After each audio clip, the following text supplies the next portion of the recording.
기업은 나라 것이라든 할아버지가 준 최고의 선물, 내가 나로 살게 한 자유. 김윤덕이 만난 사람. 제약 1위 유한양행 창업주 유일한 박사의 손녀 유일링. 유한양행 창업주인 유일한 1895년에서 1971년이 대한민국 노블레스 오블리주의 상징이 된 건 그가 남긴 유언장 때문이다. 손녀의 대학 학자금 1만 달러를 제외한 전 재산을 사회에 내놓는다는 내용의 유언장이 공개되자 한국 사회가 신선한 충격에 휩싸였다. 정치 비자금, 탈세, 세습 경영을 당연시하던 1970년대였다. 최근 한국을 방문한 1만 달러 상속의 주인공 유일리 61세. 우리 가족은 오히려 그렇게나 많이 하고 놀라워했다며 웃었다. 기업은 국가와 사회의 것이니 아무것도 기대하지 말라는 할아버지 말씀에 귀에 묵시 박히도록 듣고 자라 전혀 놀랍지 않았다고 했다. 유일한의 하나밖에 없는 직계 후손이지만 경영에 가족이 관여하지 않는다는 철칙에 따라 그는 유한학원재단과 보건장학회 이사로만 이름을 올린 채 미국 애리조나에서 건축 사계 코치로 일하며 산다. 대학에 보냈으니 자립하라. 국내 1위 제약회사를 일군 할아버지가 1만 달러만 남겨 섭섭하지 않았나? 전혀. 스스로 능력이 있어야지. 누가 죽기만을 기다렸다가 유산을 받는다는 건 우리 가족에겐 있을 수 없는 일이었다. 1만 달러나 주셔서 오히려 놀랐다. 특히 저희의 대학 등록금으로 남겨준 선물이라 더욱 의미 있었다. 외아들 유일선에게도 대학까지 보냈으니 자립하라고 했더라. 임원들의 간곡한 요청으로 미국 변호사였던 아버지 유일선 60년대 잠시 한국에 들어와 경영에 참여한 적이 있다. 그러나 얼마 안 돼 할아버지가 해고하셨다. 경영이 적성에 맞지 않았던 걸까? 아버지는 국내 기업 최초로 IBM 컴퓨터를 도입하고 킴벌리 크리커와 합작회사도 설립했다. 할아버지처럼 창의적이고 미래지향적인 분이었다. 그러나 미국에서 성장해 한국 문화에 적응하길 어려워했다. 할아버지와 아버지 모두 서로가 더 좋은 선택을 하길 원했다. 아버지는 자유를 얻는 대신 스스로 개척하는 인생을 택했다. 맏딸인 유제라에겐 땅 5,000평을 남겼던데 할아버지가 부천에 세운 유한공업고등학교에 포함된 부지다. 할아버지가 돌아가시면 유한의 문지기로서 친척들이 얼씬 못하게 하고 할아버지의 경영 철학에 맞게 회사가 굴러가는지 지켜보는 사명을 맏딸인 고모에게 남기신 거다. 고모 또한 1991년 세상을 떠나면서 전 재산을 유한재단에 기부했다. 유일한 박사는 딸을 더 신뢰했을까? 우리 가족에겐 성별이 중요하지 않았다. 할아버지는 아내와 딸에게도 총 쏘는 법을 가르쳤다. 자기 몸은 자기가 지켜야 한다며 딸에게 문지기 사명을 맡긴 것도 그것 때문이다. 친척들이 일자리를 부탁할 때 미안하지만 그건 안 돼 라고 단호히 말할 수 있는 사람이 고모였다. 정치자금, 정직한 납세가, 애국. 유일한 박사는 왜 그토록 전문 경영인 체제를 고집했을까? 할아버지는 모든 직원이 능력을 발휘할 기회를 가져야 한다고 믿었다. 가족이나 친인척이 회사에 버티고 있으면 아무리 능력이 뛰어나도 저 자리까지는 못 올라가겠구나 하는 생각에 찾으라고 날개를 펼칠 수 없다고 하셨다. 물론 가족의 경영 참여가 나쁘다는 뜻은 결코 아니다. 유일한은 일제강점기인 1936년 유한양행을 주식회사로 전환하고 종원 지주제를 설치했다. 그런 발상이 어떻게 가능했을까? 할아버지는 9살에 미국으로 갔다. 네브래스카의 청교도 가정에 입양돼 일하고 공부하며 대학까지 다녔고 졸업 후 숙주 통조림을 파는 회사 라초이를 창업해 성공시킨 사업가였다. 실용적이고 합리적인 미국의 경영 철학과 시스템에서 영향을 받지 않았을까? 미국 기업이 다 그렇진 않다. 물론이다. 그런 점에서 나도 할아버지가 특별한 사람이라고 생각한다. 성공한 사업가가 돼 고국의 부모님을 만나러 왔을 때 할아버지는 질병과 가난에 고통당하는 국민을 보고 충격을 받으셨다고 한다. 그래서 한국에 남아 뭘 할 수 있는지 고민하다 의사 아내와 제약회사를 세웠다. 할아버지에겐 처음부터 기업을 하는 목적이 이윤국 대하에 있지 않았다. 정치 자금을 헌납하라는 정권의 요구를 거절해 세무조사를 받았는데 아무리 틀어도 먼지 한 톨 안 나왔다는 일화가 유명하다. 1만 달러 유산에 이렇게나 많이 가족이 기업에 버티고 있으면 직원들이 마음껏 넉넉 못 펼쳐 할아버지 그늘에 써보으나 스스로 삶 개척하게 해 감사. 미 애리조나서 사격구치로 생활.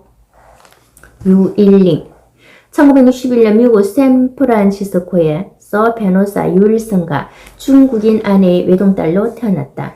도쿄에서 6년기를 보낸 뒤 센타바브라에서 중고등학교를 나왔다. 예일대에서 심리학을 전공한 뒤 마케팅 딜렉트로 일하다 40세부터 애리조나의 사격학교에서 코치로 일하고 있다. 한자 이름은 유언영, 유한학원과 보건장학회 이사다. 기업이 비자금을 내고 국가의 특혜를 받는 걸 당연히 여기던 때라 회사에도 할아버지를 이해 못하는 임원이 많았다고 한다. 하지만 사업과 정치가 같이 가면 안 된다는 것이 할아버지 신념이었다. 정치자금 대신 정직한 납세가 애국이라고 믿었다. 교육에 대한 관심도 지대했던 유일아는 1964년 전교생에게 전액 장학금을 주고 기술을 가르치는 유한공고를 세웠다. 할아버지는 국가와 국민을 더 강하게 하는 기반이 교육이라고 믿었다. 전쟁으로 폐허가 된 나라를 다시 세우는데 공업기술과 엔지니어가 절실하다고 믿고 설립한 학교가 유한공고다. 지금도 할아버지 말씀이 생각난다. 너가 얼마나 아느냐, 지식이 많으냐가 중요한 게 아니고 그 지식을 가지고 어떤 일을 하느냐가 중요하다. 내년이 개교 60주년이다. 유일한과 펄벅의 우정.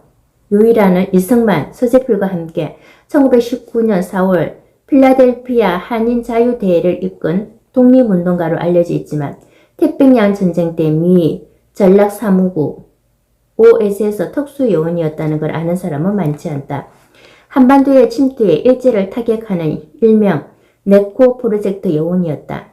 가족에게는 한마디도 않고 1회의 센타칼티리나 섬에 들어가 군사훈련을 받으셨다. 작전 수행 중 죽을 수도 있으니 아들은 네브래스카의 친구에게, 딸은 매사추세츠에 사는 친구에게 맡기고 섬으로 들어가셨다고 한다. 그 얘기를 처음 들었을 때 놀라웠지만 할아버지라면 일본을 상대로 한 싸움에 당연히 뛰어들었을 거라고 생각한다. OSS에서 유일한 펄벅을 만난다. 훗날 노벨문화상을 받는 펄벅과 우정이 각별하더라. 그의 소설 살아있는 갈대는 유일한을 모티브로 한 작품이었다.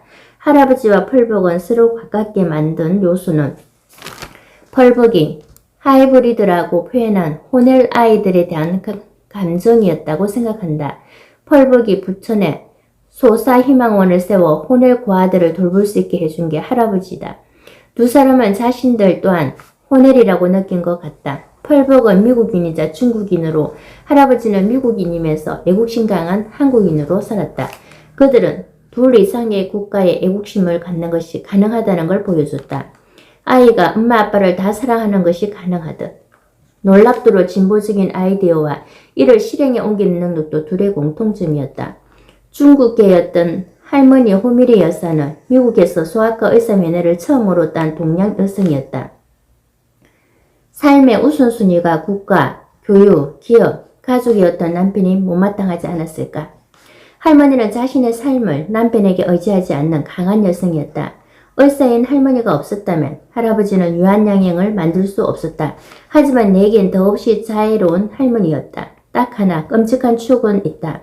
할머니 된 냉장고를 열면 주사 바늘이 나란히 걸려 있었다. 내가 맞아야 할 예방주사였다. 유한양행이 개발한 국민연고 안티프라민에 대한 추억도 있을 것 같다. 내가 먹는 걸 좋아해 가식으로 배가 자주 아팠는데 그때마다 엄마가 배꼽 주변에 안티프라민을 발라주셨다. 유할아버지도 건국 훈장받아 유일한 박사가 돌아가신 날을 기억하는지 10살 때였다. 최고의 할아버지를 잃어버렸다며 울자 엄마가 너에겐 할아버지 한 분이 더 계시다며 위로해 주더라. 유할아버지는 중국 군인이었다던데 중국 국민단 셰웨 장군으로 대한민국 건국 훈장을 받으셨다. 중일 전쟁 때 잡은 포로들 중에 일본에 강제 집행된 한국인들을 분리해 조국으로 보내준 공로로 받으셨다고 한다. 건촉 사격 후치라는 직업은 두 할아버지와도 관련이 있나? 사격은 온 가족이 즐긴 취미였다. 어린 나도 아빠한테 공기총 쏘는 법을 배웠다. 나는 예일대 사격팀의 주장이기도 했다. 예일에서 심리학을 전공한 뒤 MBA를 하고 마케팅 디렉터로 일하다. 나이 40에 사격 코치로 직업을 바꿨다. 엄마와 고모가 6개월 간격으로 돌아가신 뒤 커다란 상실감에 마음을 집중할 수 있는 직업이 필요했다. 내가 잘하는 게 총쏘기와 가르치기여서 전 세계에서 가장 오래된 애리조나의 사격학교 코치로 취직할 수 있었다. 첫 15년은 군인, 경찰 등 학생이 다 남자였다. 자신의 할아버지를 닮았다고 느낄 때가 있는지, 스스로를 아웃사이더라고 느끼는 것, 소신이 강해 홀로 외로운 길을 간다는 것. 그러나 할아버지는 너무 큰 분이라 내가 닮기는 힘들 것 같다. 큰 그늘 아래서 나무가 자라지 않는다는 속담처럼 그래서 우리는 큰 그늘을 벗어나 스스로 갈 길을 찾았다. 2026년 100주년을 맞는 유한양행은 창업주의 정신을 잘 결성해 가고 있나? 할아버지의 열정과 철학에 동의하고 실천하는 분들이 그 정신을 이어가고 있다. 유한은 사회를 위해 무엇을 할 수 있는지 고민하지 돈을 얼마나 벌 수 있는지에 집중하지 않는다. 그 정신에 충실했던 전문 경영인들이 일꾼 시스템과 거버넌스가 유지, 발전되고 있는지 지켜보고 있다. 대한민국에 유한양행 같은 기업만 있으면 K-드라마 못 만들 텐데. 노, 그건 안 된다. 한국 드라마는 정말 재미있다. 할아버지가 준 최고의 선물은 뭘까? 등록금 1만 달러와 내가 나로 살 수 있게 해준 자유, 그리고 책임감이다. 이 세 가지만 있으면 최고의 인생을 개척해서 살 수 있다. 그래서 나는 엄청난 부자다.